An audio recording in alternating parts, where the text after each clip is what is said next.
So welcome everybody to episode 193 of Level Up. 60 minutes, of course, of live Q&A where your questions really do drive the show. If you're watching on YouTube, you can find out much more about what we do at APMG International in our channel. So do please give this video a like and please subscribe to find out more. We have a full range of content that comes out at least twice a week, sometimes 3 times a week. So it's definitely worthwhile clicking on that little subscribe button and the bell to get some alerts. Ella today is over in the social chat, so do please let her know your name and, of course, the city and the country from where you're joining around the world. She's going to post a link in to vote up the questions that you would most like answered, and, of course, for you to be able to add your own as well. If your questions are selected, then your name is going to appear in the credits at the end of the show. So do get your questions in early and stay with us to see all of that happening. Many projects, of course, remain influenced by the triple constraints of scope, cost, and time. And on occasion, this has led to long periods of planning with complex sets of dependencies emerging. Agile approaches, of course, tend to focus more on value, quality, and constraints to shape how they deliver. The Half Double Institute was founded to improve outcomes from projects, upskill and create a more agile and vibrant project professional community over in Denmark, and in a remarkable collaboration between industry and academics to create energy and deliver improved outcomes. Helping us explore these concepts today is a really impressive panel as we welcome them back. Christina Sejr Pedersen is an award-winning executive director of the Half Double Institute itself and, of course, the co-founder of the Half Double methodology. With a passion to help improve project performance all over the world, Christina is determined to help the industry improve those outcomes. Welcome back, Christina. Thank you. As usual, it's great to be on this panel, and with all my fellow panelists, I look forward to some interesting questions and some even more interesting answers. Thank you so much, Christina. Laurie Bowman joins us. He's, of course, the founder and the head of project portfolio planning over at Synchrony Projects. He has a background in engineering and construction and provides project leadership and coaching to his clients around the world. Welcome back, Laurie. Great to see you. Very good to be here. Thank you, Nick. Very much looking forward to this discussion as well. Thank you. Thank you so much. Michał Brennek describes himself as a learner and experimenter whose role as a trainer with OMEC allows him to really connect with his clients and make a real difference, focusing on ensuring the very best value. Michał always takes time to thoroughly understand their unique business cultures and situations, and quite enjoys breaking the occasional thing in order to be able to reinvent it. Welcome back to Level Up, Michał. Great to see you again. Hello, thank you for having me, and I'm looking forward to this session because too many times we have seen this method fail, so I'm keen to explore that. Yeah, absolutely, and I think where projects struggle, it's often you can find a cause and you can identify it. You know, it's actually remembering to do something different next time. So maybe we'll be able to inspire some folks today between us to take that plunge and do something differently. Mads Lomholt joined us today. He's partner and a management consultant over at Implement Consulting Group, where he leads his clients through complex transformational change and projects of all shapes and sizes. He has extensive experience in project management, and Mads focuses on impact, engaging leaders in projects that really do deliver better outcomes. And Mads, welcome to Level Up. Great to have you on the show. Thank you, Nick, and hi, everybody. I'm thrilled to be part of this panel discussing this really key topic and a very big passion of me, creating impact, of course, in all the change initiatives that we are part of. Absolutely. Thank you so much. Adrian Pyne is, of course, the Director of Consulting at Pyne Consulting, and he's a Fellow of the UK Association of Project Management, a community that he has been active in since the early 1990s. He's a champion of diversity and inclusion, and he's also an accomplished author. His book, Agile Beyond IT, is climbing up the charts. I'm hoping that it's going to be a real bestseller. Thank you, Adrian, because it has some really great insight in it. And if you've not had a little look, then I would strongly suggest that you do. Adrian, of course, is a key contributor on Level Up as well. Welcome back, Adrian. Great to see you. Thank you very much, Nick. And so good to be on this panel from international and great personalities and reflecting an incredible level of capability as well. So this one's, looking forward to this. It's going to be fun. Great bunch. Yeah, excellent. And I can see lots of folks now joining us online today, which is lovely. So I'm just going to say hello and welcome to everybody. Suchitra is our question master for the day. She's joining us from the city of Bangalore in southern India. Suchitra, great to see you. Hello, Nick, and hi to the panelists, and a big hello to our viewers as well. So I can't wait to start asking the questions for today. Okay, thank you very much. Thank you for beginning to speak when I had a little sneeze. So thank you for that. Let's jump straight into it if we can, and we'll take our first question to the panel. Of course. So our first question is from Mark. What are the pitfalls and lessons learned to do this half double in the same organizations with the same team? Okay, all right. Christina, why don't you start us off on lessons learned? Yes, of course. I don't know if everybody who's listening in are familiar with the half double methodology. So maybe just a minute about that to get us acquainted. The idea is that we want to improve the way we deliver projects. Right now, the industry has a success rate between 30 and 35%, which is quite abysmal, to be honest. And the half double methodology is an attack on that to try to be more successful and to deliver double the impact in half the time. That is, of course, aspirational. But even if we just get 10 to 20% better at delivering projects, it's a huge improvement of what we deliver to the world. And there are lots of pitfalls and lessons learned, and I'm sure the rest of you can give some examples. One of the things that I'd like to mention that has been our experience in all the pilot projects that we have run is it does require a mindset change, not just in the individual project trying out this method, but also in the management team and the organization that surrounds projects experimenting in this new style. So if Michał says he likes to break things, this is an obvious example of trying to change the way that the companies are making decisions, distributing roles and responsibilities, and delivering results. I think you're right. I think you need to be brave sometimes, and it's quite interesting when you look at all of the text about leadership. You know, they tend not to kind of say that you do need to reinvent yourself constantly. You need to think constantly about what is the current situation, how can you improve the current situation, and that does often mean leaving certain things behind. So thank you, Christina. Great opening to the show. Really appreciate that. Adrian, your thoughts, and then we'll go to Michał. Yeah, just a couple of things which I guess are going to repeat as we go deeper into this. First of all, kind of on the lesson side is, I think this is operating at two levels. I'm talking about sort of the project context, and that's getting stuff right and working both inside a project, but also recognizing that you really can't get anywhere if you don't have a surrounding organizational landscape that's actually going to help you sustain any approach that you've learned. So that's kind of lessons. On the pitfalls side, I think it's not learning lessons when lessons are there to be learned.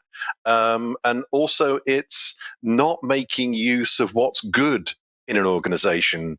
Because if you're trying to find a better way of working, like sort of half double approach or even just with agility, it's very often let's throw the baby out with the bathwater.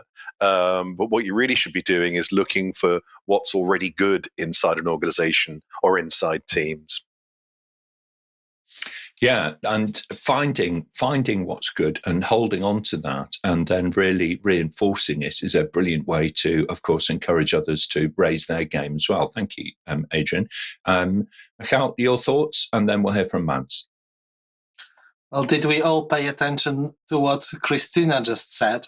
It is not about value, but about an impact. Because if you divide double by half, you get 1. And getting back to those original project definitions, you want to have it done good enough, not any better. So sometimes this impact is delivering the value consistently, and that is good enough. Why do I say that? Because we have seen too many times saying that, well, Scrum can deliver twice the value in half the time. No, it's not. And if you think so, you are immediately in agile anti-patterns territory. So I would say that the whole point about this method and about this way of thinking is think how you can improve your work. And if you want to improve your work, then you have to have something to reflect on. So it is key to measure things in the right way and to look at things in the right way.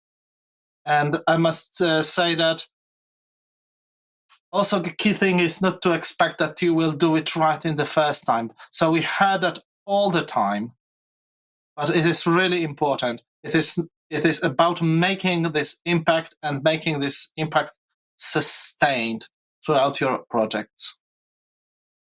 It's such a critical thing, isn't it? And just doing it to the right level. And we used to see development times of years and years and years, and then more agile organizations would get their product to market faster and the market would evaporate. So you may have a technically superior, even more beautifully crafted product, but if you're late to the market, then unfortunately you're not going to catch that very first wave of adoption, if you like, and ride that through and all of the energy that it brings you. So thank you very much indeed. Some great points there. Mads, your thoughts on this? Thank you so much, Nick, and great questions and great comments. I would say from the panel. I would touch a little bit upon the lessons learned so far, because there are researchers that are doing from universities that are doing research on the methodology, and they have actually found some really great results. And to put a mark on or comment on Christina's note about the 30% of the success rate from some researchers, we've seen some high numbers, plus 80% of success rates from this way of thinking, the focus on impact, among others. So great results. On the other side, the pitfall stuff. I would say the pitfalls that you would see in this way of working with projects is the same as when you implement any change in your organization. It will impose change to how you work, how the mindset work, how the leadership team work, and how you especially also work with the steerco. Do we need the steerco? There are some bold moves in this methodology that people, they tend to think, well, what is this about? I mean, this is something that we may not be able to do in our organization when they first hear about it. So bold moves impacts also the organization, definitely, also with this methodology. Thank you so much. There's lots of energy metaphors in our language here, which I'm loving, because sometimes it can feel like, the energy can dissipate on projects and people lose their way a little bit, and they lose that sense of pace and purpose. They lose that sense of impact, if you like, to paraphrase, some of the things that colleagues have been saying. So thank you very much indeed. That's really super helpful, everybody. Let's jump over to social and see who is online today. Gaborone in Botswana is being represented. So thank you so much from the colleagues who are joining us today from Botswana. Barumi joins from the DRC, the Democratic Republic of the Congo. I renamed an entire country last week. So thank you, Barumi, for coming back. I appreciate that. So thank you very much indeed. And Idara joins us again, a regular viewer, of course, Idara, and a great contributor in the chat as well. So thank you so much for joining us today, Idara. Looking forward to hearing some of your questions. And she joins us from Abuja in Nigeria, of course. Excellent. Okay, well, let's move on. If you do have a question, by the way, and you're in the audience, just type it into the chat and Ella will pick it up from there and bring it into the panel. Suchitra, let's take our next question for the panel, please. Our next question is from Adrian. What changes need to be made for this to happen at the project or operational level? All right. So how would you go about actually starting this off? Let's mix it up a little bit. Mads, if I may, I'll come to you first and then we'll go to Christina. Thank you. And another great question. And there will be a lot of changes. And I'm sure that the fellow panelists will also touch upon some of those changes. One change that I would come across is the heavy focus on impact.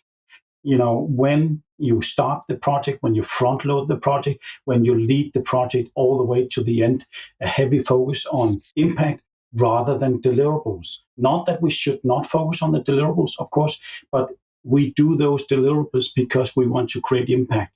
So if we look at the impact that we want to create as the first thing when you lead through the project, then it will have a much better chance of creating a lot of energy and, of course, also doing the right things. But that is one of the changes that you will face as a project manager and all the stakeholders that will be involved in our projects.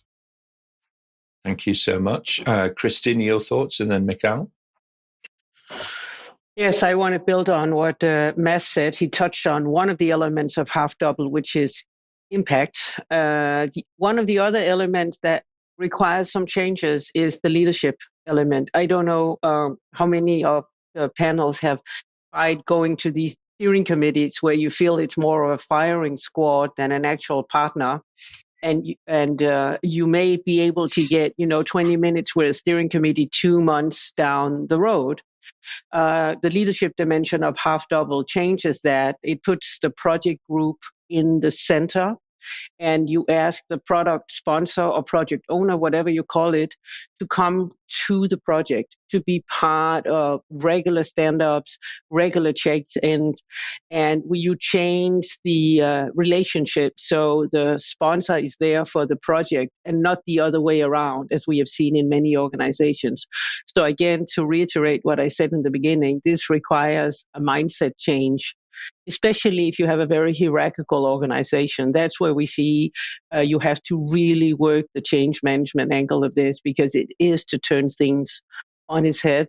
But once you do that, you get a project team that can go really fast and create a lot of impact. So it is worth the effort. It's such an important thing, isn't it? Projects start with a big fanfare and we're going to do this and we're going to, achieve that and all the rest of it. And then very quickly, those meetings turn into the firings. I think the phrase that you used was firings. It can feel that way. You can feel like You are there as the sole representative, and everybody else is across the room, rather like that painting, the famous classic painting, When Did You Last See Your Father? The child is in front of the elders sitting behind, the big desk kind of thing. And it should be the other way around. It should be a collaboration, not a hierarchical, kind of handing down of authority. So very, very important indeed to get that right. Thank you so much, Christina. Michał, your thoughts, please. And then I think we're going to hear from Adrian. To continue with energy metaphors, I must say that if you are to go fast, to deliver twice as fast, you will be going really fast. And it means that equally that fast, you have to watch for the things that aren't going right. And that's why putting the sponsor in the center allows that. Because if you fail to detect any deviations, if you fail to detect any risks, then if you're going fast and you have a mass of things to deliver, then you will crash very painfully. So the second thing is that you have to evaluate the risk culture. What is your risk appetite? How do you assess risks?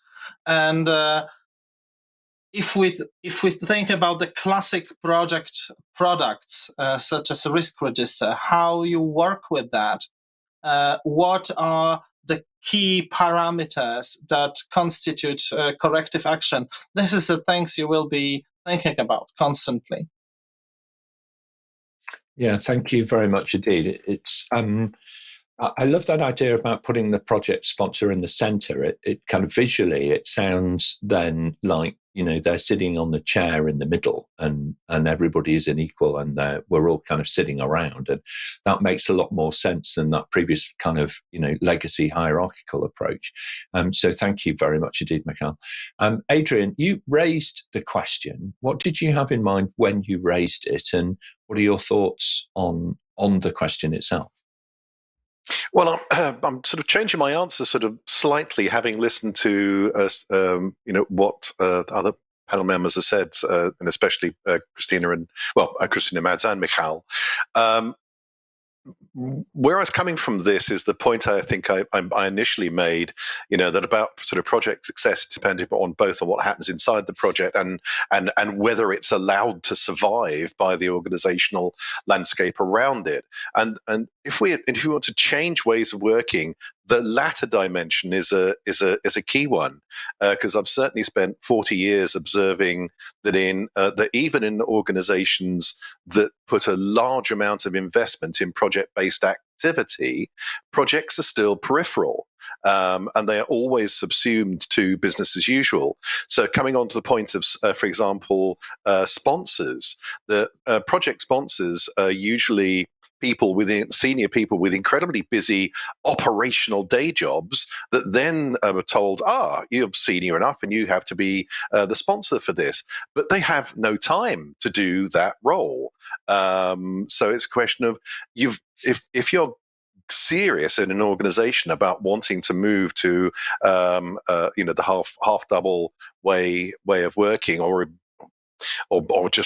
moving towards an agile way of working, you need to be changing the way in which your organization operates and the relationship of projects we've had to integrate them far more into the operations of that organization.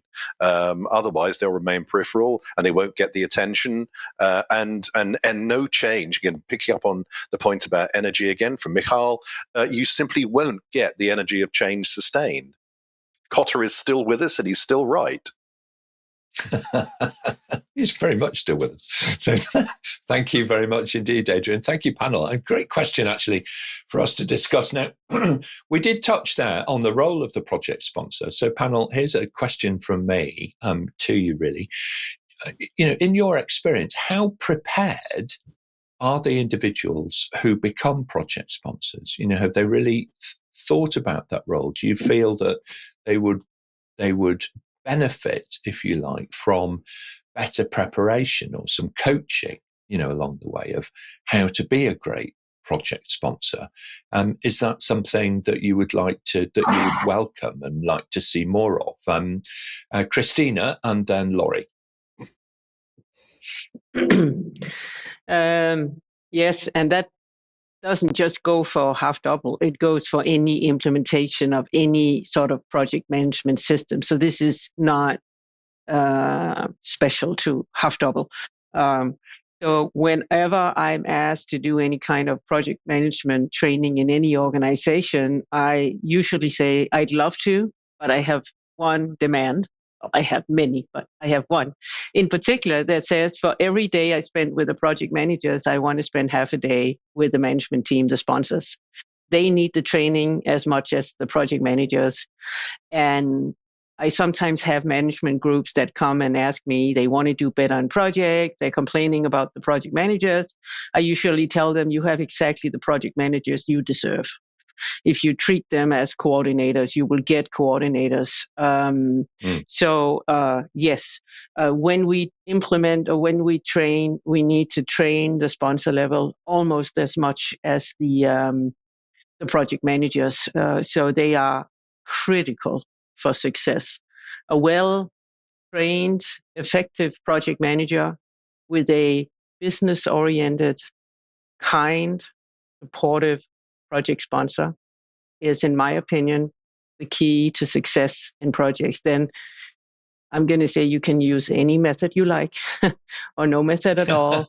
If you have that, yes, I know I'm destroying my own principle here, but if you have that in place, you're halfway there.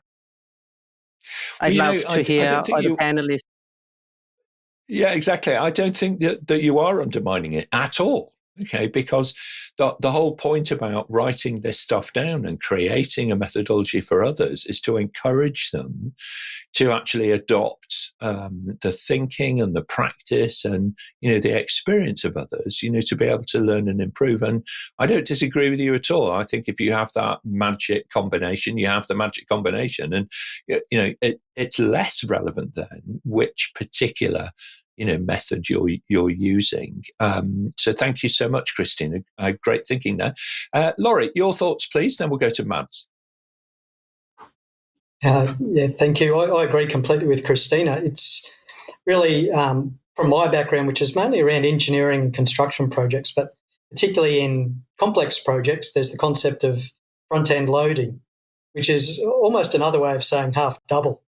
From what I understand of half double, the concept that up front on the project, you work very closely with your key stakeholders, and they don't get more key than your sponsor. And as Christina said, to invest in that education, get that alignment of what the goals and the outcomes, what impact do we want this project to have, what does success look like, and be able to express that in the language of the project team as well as the project sponsor is a really great way to increase the likelihood that you're adding value very early on in the project lifecycle. Thank you very much indeed. Mads, your thoughts, and then we'll go to Adrian. Yeah, thank you so much. And building upon or on top of Christina's comments on the leadership teams that we meet, I meet a lot of leadership teams during my work of doing projects. And to be honest, they need a lot of help, definitely. And to use a metaphor, I meet a lot of steercos or leadership teams that are like football teams when they play when little kids they play football. You can probably imagine the picture where these little kids they all of them they run around the ball all over the pitch instead of staying in their own positions. So when I coach my steercos, my leadership team, I will ask them to stick to your position. So please, CFO, if you are part of a steerco, stay on your position being the CFO. And please, the supply chain manager, stay on supply chain issues on that project. Don't meddle with the other people's roles and responsibilities. Having said that, You could also argue one of the bold moves in this position is, do we need the steerco, or do we just need to train and coach the project sponsor, the steerco chairman, project owner, to be really cool, to be really engaged in the project? That's one of the great moves in half double, I would say. And then you only need one people or one person on the project to be really skilled. It's certainly true, isn't it? It's easy to watch the crown of leadership slip and be replaced by the trilby hat of management when a project begins to unfold and become under pressure. Thank you very much indeed, Mads. That's great. Let's move on if we can. Adrian, your final thoughts on this? Yeah, I must confess, I love Mads' sort of point there about challenging the need for, quotes, a steering group. Regarding sort of the sponsorship, then I think there's kind of three elements. One is they've got to, the sponsor's got to understand both head and heart what the role is. They've got to have the space to be able to do it, which I alluded to earlier, and they've also actually got to be truly accountable for it. And I've seen, and sadly all too often, especially in things like public sector, you get sponsors who have the responsibility, but they're never held accountable.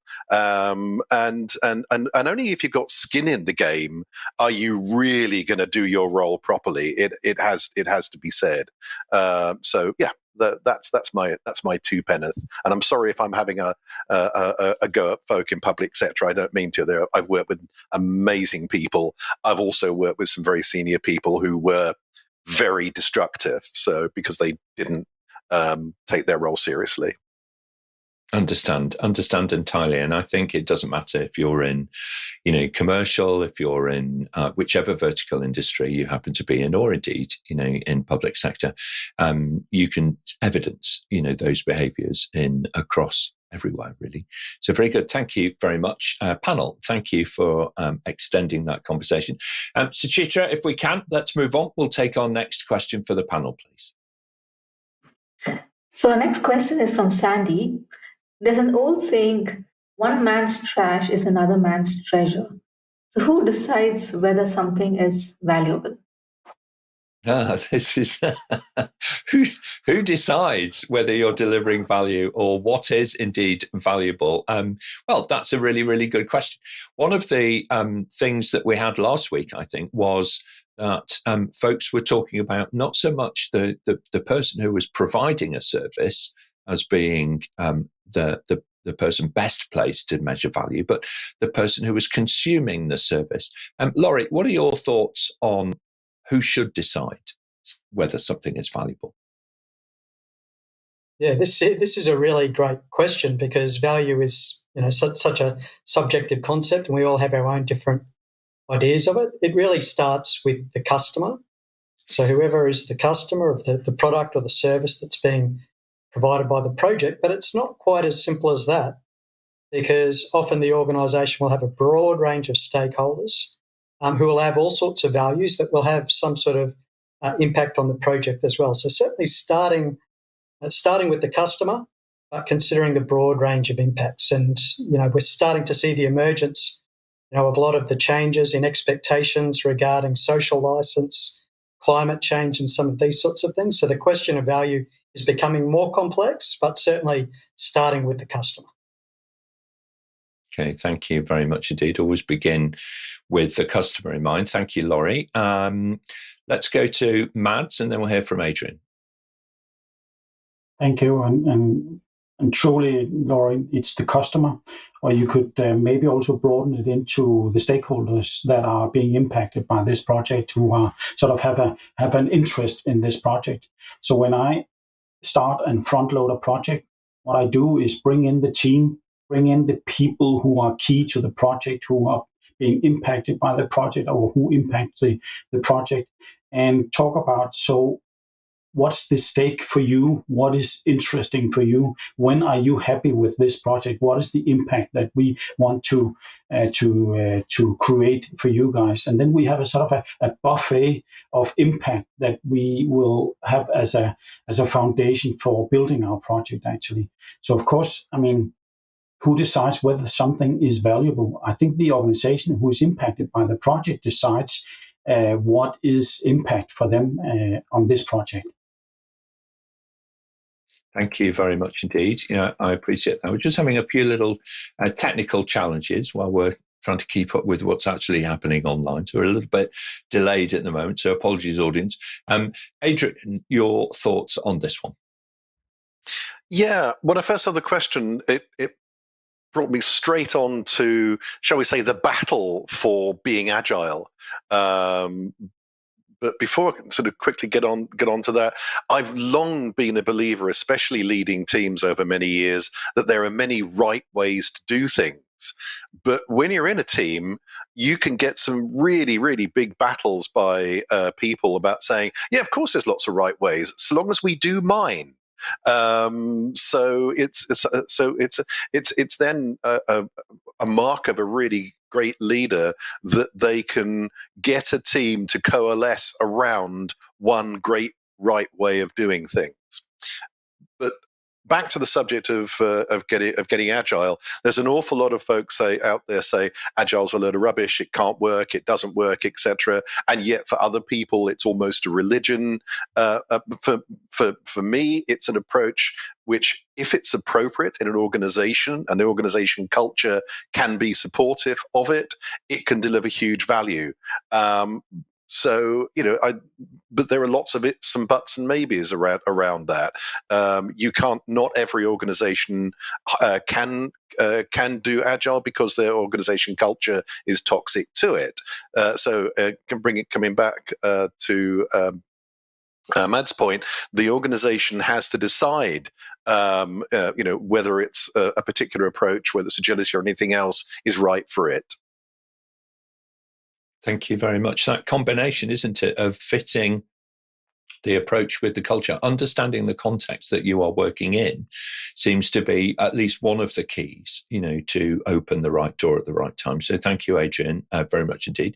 Let's jump over to social. Don't forget, please, to introduce yourself and let us know from which city and country you're joining from. Charlotte, who is one of the question masters on Level Up, she's actually watching from Yorkshire today, up in the north of the UK. So welcome, Charlotte.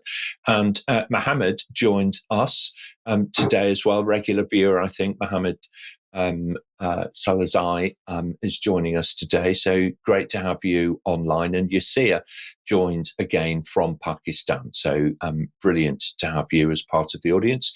Samboy joins us as well from another colleague from Abuja in Nigeria. So brilliant to have you online. Now then, to all of you who are online, we need some questions, please. The whole show is driven by you are the producers for the show. So don't be shy. Put in a question to the panel. It can be on anything to do with project management, improving agility, improving the value and the impact, as the panel were saying earlier on. Wouldn't it be great to be known as the person in your organization that delivered, the greatest positive impact from the project and the programs that you were involved in? That would be fabulous, wouldn't it? So do get your questions in now, please, and then we can pick them up and bring them into the panel. Excellent. Suchitra, on that note, can we have our next question, please? Our next question is from Chris. What kind of change to the management level steering committee do I need, if any? Okay, some changes to the management level or the steering committee. Mads, why don't you start us off, and then we'll hear from Laurie. Thank you, and a great question, and one of my favorite questions, actually, because I think there is a huge change in general. At least the management teams that I meet, that will be a huge change because they need to be engaged even more. And when I tell them you need to be engaged even more in the project on a regular basis, on a weekly basis, you need to spend some time with your project in order to understand the project and in order to promote, support, and drive the project together with the project manager. They always say, I don't have the time to do that. I'm too busy involved in other projects and in my operational task. So a huge change of mindset, but also a huge change of working practice for the leadership team being involved in the projects, definitely. Thank you very much indeed. Thank you, Mads. Super helpful. Laurie, your thoughts, please. Then we'll go to Christina.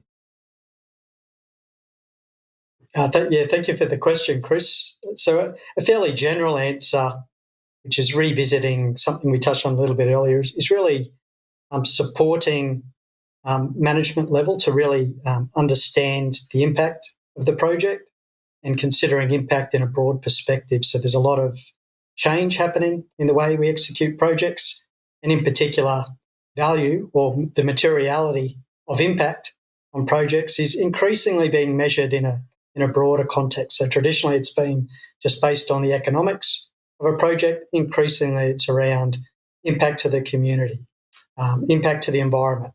What are we doing about the circular economy? What's our carbon footprint? So really helping managers to understand that it's really a broad-based risk assessment that needs to be done in order to ensure that we're delivering projects with the maximum possible impact and therefore the greatest possible value. Thank you, Laurie. And that does shift over time, doesn't it? As communities start to recognise that there are different measures that need to be considered, and how impactful sometimes that very focused thinking can be if you omit some of those concerns, environmental concerns spring to mind, from your measurement and from your planning cycle. Thank you very much indeed. Christina, your thoughts, please, and then we'll go to Michał. Well, in order to get the full effect of the half-double methodology, the simple answer is yes, you do need quite a few changes on the management level. But I think as a project manager, you can take on the task of trying to train your sponsor or train your project owner, or if you are stuck with the steering committee, train them as well. So I don't think it necessarily has to be a really big bang where you change the whole mindset of a company. That's probably not feasible to begin with, but try to show them that if they behave in a certain way or they try to follow the mindset of the half-double methodology, they will get better results.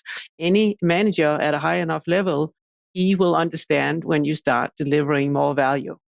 So the change will come if you try to show them that this actually works.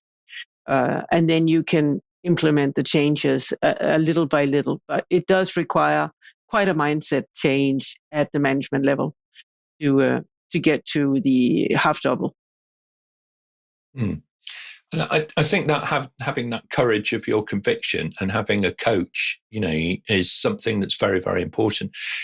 More senior people tend to, think about coaching and mentoring and so on for people who are early to mid-career, and they forget about themselves, and I think it's amazing as part of the Level Up community how much value we all draw from each other when we get together like this.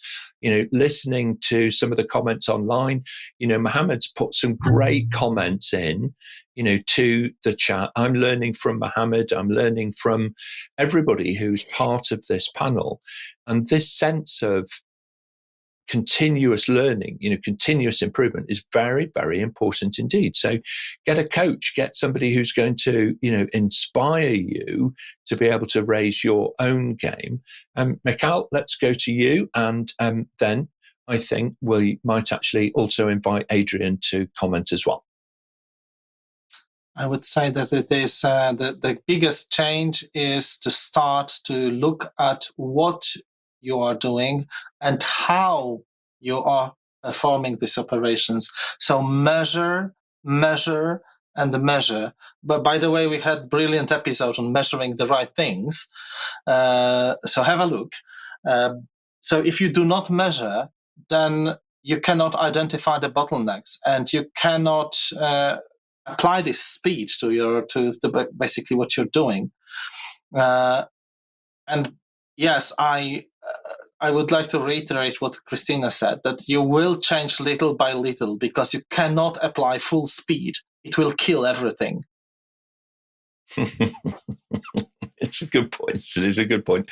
You have to measure the pace. You have to measure the pace if you're going to run the distance. Very good. So let's go back to panel view. One thought, though, that's been challenging me throughout, and Adrian, you might like to kind of comment on this if you like, is some of the concepts that we've been talking about and trying to get some clarity over those. So could you help me out here a little bit? What are your thoughts on the element, if you like, that needs some clarification from the panel? So I'm going to slip in a kind of side tangential question to everybody now. Adrian, go ahead. Right. Well, I've again, coming from sort of an area of agility, I focused big time for many years on value and what that means, and it's can be quite broad. But I'm learning here today, particularly on the half double, and there's been a lot of mention of impact and what is meant by impact. And I just thought it would be useful to get a little bit of more clarity on what the difference is and what the relationship is between impact and value. And that would certainly help my learning. Because what I'm hearing is fascinating and useful. Yeah, I agree with that, and thinking about that, there was a little news story this morning of an archaeologist who had discovered a collection of ancient gold coins that were owned by a clan leader, it's believed, in Scotland, and these coins were buried underneath the fireplace in what's believed to be the clan leader's home, clearly for safekeeping. But 3 of the gold coins had small holes drilled through them so that they could be perhaps worn, the interpretation being that they could be perhaps worn and displayed as a sign of, wealth, or perhaps with some other, related meaning. So the value, the intrinsic value of the collection might be one thing, but the impact of displaying such wealth may be related but different. So what are our thoughts, panel? How would you see the relationship between value and impact that we've been talking about a great deal? How could you help clarify that? Laurie, your thoughts, please.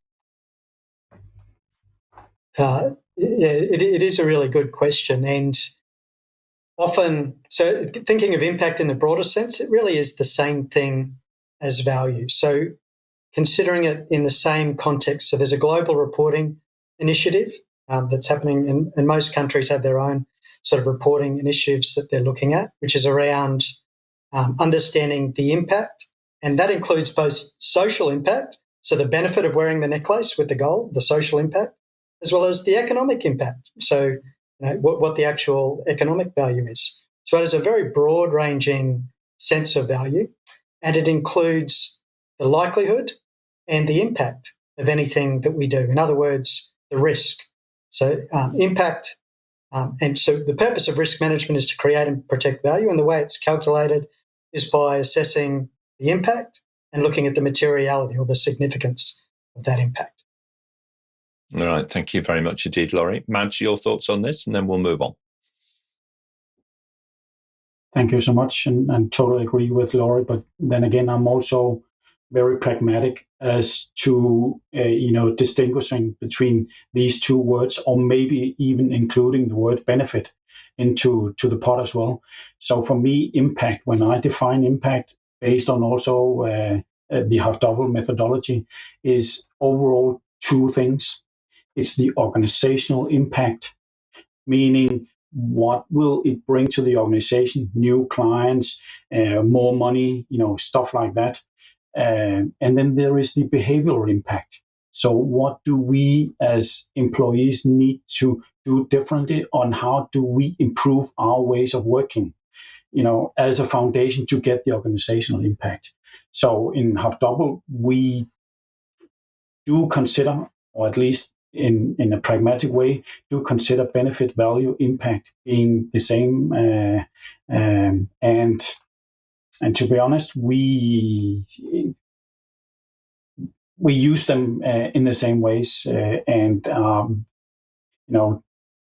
also very fond of the whole local translation. So if a company wants to use value, by all means. If you want to use benefit, by all means. The same thing for us, definitely. Thank you very much indeed. I really appreciate that.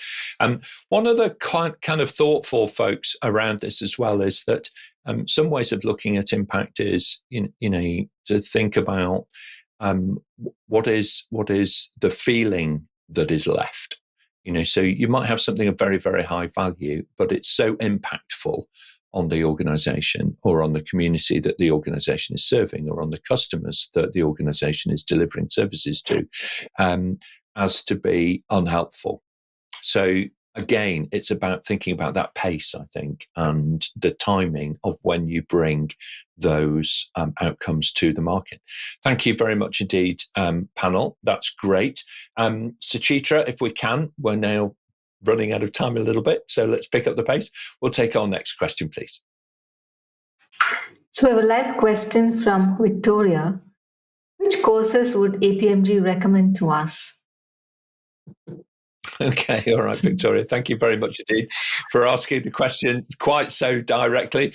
Well, there's quite a lot of courses for you to be able to choose from, and I guess the panel themselves will have their favourite starting points depending on where you are in your career. We are guessing a little bit. Panel, what are your thoughts on this? Any courses, suggestions, professional development that you'd like to offer to Victoria? Laurie first, and then Christina. Well, I can't speak from experience from having done this course, but something that I'm very curious about is learning about this half double methodology. So as my backgrounds really come from engineering construction, we've had this concept of front-end loading, and I'm really committed to the concept of front-end loading, and I really like the sound of the half double methodology because I can see a lot of similarities and maybe a little bit more practicality. So yeah, I'd be very curious about the half double, particularly if you've enjoyed today's webinar. Thank you so much. Thank you, Laurie. Christina, your thoughts, please. Then we'll go to Adrian. Yes, of course, I would recommend half double training or certification, and I'm not impartial. So just a disclaimer on that. Right now, the half double certification and training are only actually offered in Denmark and Norway, but we are striving for world domination. So stay tuned. But if you want to take a quick trip to Copenhagen, I can certainly recommend that. It's a very nice city. But what I want to say in general, so we don't get to sell a lot of things on this show, is remember that project management is more a trade than a science, which means, yes, by all means, take a training, but then go out and do projects live. It's not something you study 2 years at university. It is a practical discipline like becoming a carpenter or a good chef. It does require some training, but then it requires a lot of hands-on experience. And a good mix of that is probably what I believe makes you a great project manager. Absolutely right. Thank you so much. Adrian, your thoughts? Yeah, I really I want to big up what Christina has just said. I've got this little sort of pseudo equation that says someone's capability is a combination of whatever talent they're born with, plus knowledge, if you like, training, plus experience, plus judgment. They can play around with that equation as much as you like, but it's not the question of going on training very much as Christina said. In terms of recommendation, actually one I will mention, and I'm certainly going to go and find out more about half double because I'm fascinated by it. But I think APMG's business agility certification, because of what I've said around the need to build and change an organization's culture if you're going to move towards something like agility is critical. And of course, I've got to say that everyone should read my book as well, because I don't just talk about what project agility looks like, but I also describe how an organization can build that culture in order to allow it to thrive. Thank you very much, Adrian. Michał, your final thoughts on this? I previously said that like blindly applying agile into half double will get you in the anti-patterns territory. But if I would recommend one technique for you to pay attention to, or one ritual, is pay really close attention on to what's going on during retrospective.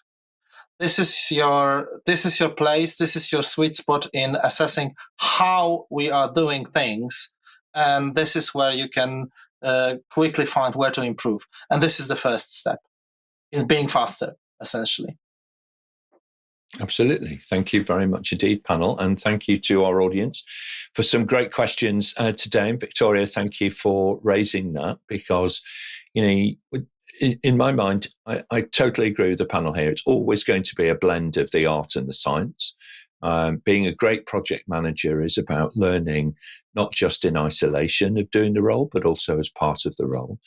And where certifications can really help you is to be able to crystallize your aptitude to do something that you've not yet done into some evidence that you do have that aptitude, and given the right roles and the right projects to work on, that you're going to be able to develop and deliver more value back to your organization. So thank you very much indeed, panel. Some great thinking and some really lovely answers today. I can see lots of people heading over to the website of the Half Double Institute, I think, to learn a little bit more about not just the method, but also the people behind it. So on that note, let's take our closing remarks for the day. Christina, if I may, I'm going to come to you first, and then we'll hear from Mads. Yes. Thank you for the questions online and the questions submitted before. And I want to say a special thank you to the panel for some great answers.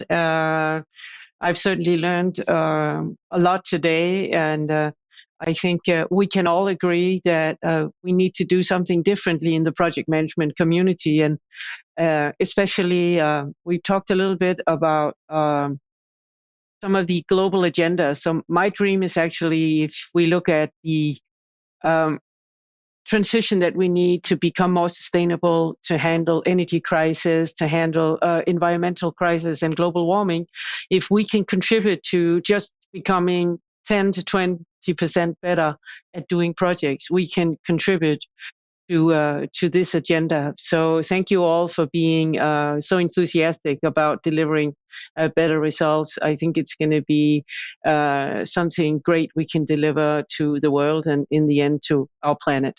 So on that note, thank you all. Absolutely. Thank you very much indeed. Wouldn't it be great to read on LinkedIn that the vast majority of projects actually exceeded expectations? There's a post that I would look forward to. Actually, I would like. Here's a challenge, project managers out there. Okay, if you've done something good, okay, can you just post it on LinkedIn instead of all of this? Oh, woe is me! It's all gone horribly wrong stuff. Wouldn't that be lovely just to celebrate some success? I totally agree with you, Christina, and I'm on that mission too, to see what we can do to help. Mads, your thoughts on today's episode, and then we'll hear from Laurie. Yeah, thank you so much. And Christina, I wish I had said that. That is a really great comment, I would say. But thank you once again. Great discussions, important discussions, definitely. If I should just say two things. So my hope for this discussion, or the results from this discussion, is that you would be tough on impact. I mean, both when you start the project, but of course also when you run the project, be tough on impact, and then insist on leadership engagement. Meet with your project sponsor, project owner every week, insist on heavy engagement to, help the project actually deliver the impact. And thank you so very much indeed, Mads. for this. You're most welcome. You're most welcome. Great to have you on the panel. Laurie, your thoughts, and then we'll go to Michał. Well, firstly, thank you, panelists, and thank you those who submitted questions. A really good session. And I would also like to just echo Christina's words. She said it so beautifully. I've got nothing else to add. Thank you. Okay, thank you, Laurie. It's unusual for Laurie as well, Christina. You've really, kind of shot the arrow into the bullseye of the target there. So thank you very much indeed. Michał, your thoughts, and then Adrian. Thank you very much, panel, and thanks for all the great questions.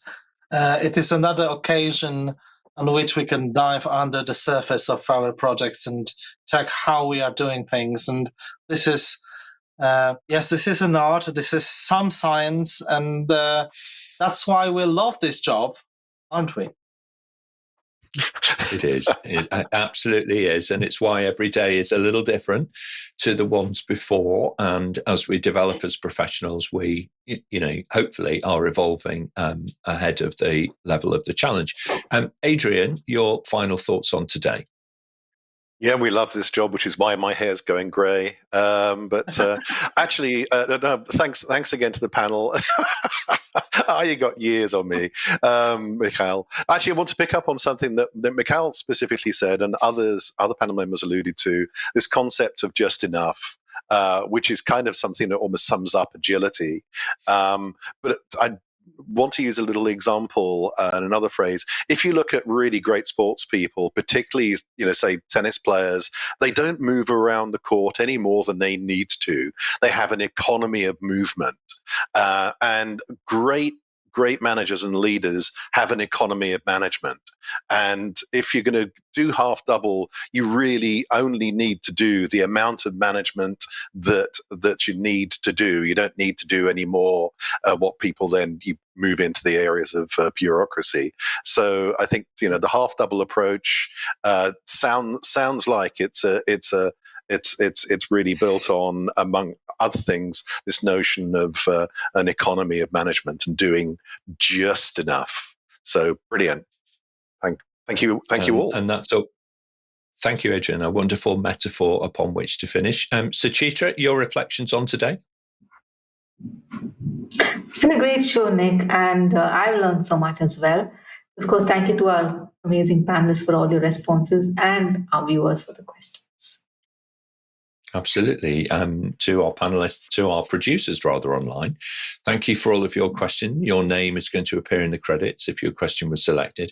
And to the panel, on their behalf, thank you very much indeed for all of your time today. Well done, everybody. Now, over on our website, you may, of course, search for the answers to more than 2,000 questions that have been previously asked on Level Up. It's a very free resource entirely, so please do jump in and have a look at that. And don't forget, you can listen to the audio versions of all of the shows on your preferred podcast platform. Coming up this week on Wednesday, the 11th, you can join a webinar which is focused on tackling high project failure rates using design thinking. And before we explore on Level Up the relationship between design thinking and innovation, which is Friday the 13th, nothing too scary because it's at 2 p.m. UK time. So do join us for that. 1 week from today, Monday the 16th, we're going to be looking at KPIs, OKRs, and all manner of measurement. So do be sure to join us for that one on how to grow your business by measuring the right things. Okay, that's at 8 a.m. UK time. Very good.